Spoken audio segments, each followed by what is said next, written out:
Allah subhanahu wa ta'ala says, خُلِقَ الْإِنسَانُ مِنْ عَجَلٍ. Man was created out of haste. So it is our nature to be anxious and want things very quickly when we want it. Especially in dua.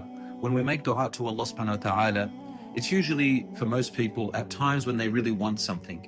And then we start anticipating and thinking, when is it going to come? When is it going to come? Brothers and sisters, dua requires patience and requires trust in Allah subhanahu wa ta'ala, which means Allah will do it at the right time. And you know, in the Quran, Allah subhanahu wa ta'ala talks in Surah Isra, وَيَدْعُ الْإِنسَانُ بِالشَّرِّ دُعَاءَهُ بِالْخَيْرِ.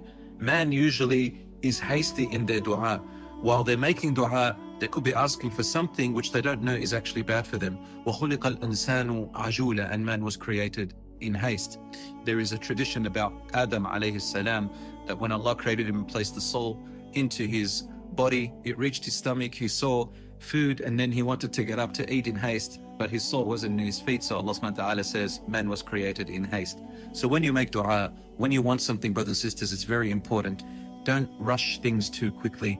Even no matter how anxious you get or thinking that I need it right now, say, oh Allah, give me the good wherever it is and keep away the harm from wherever it is, and trust in Allah subhanahu wa ta'ala and be patient.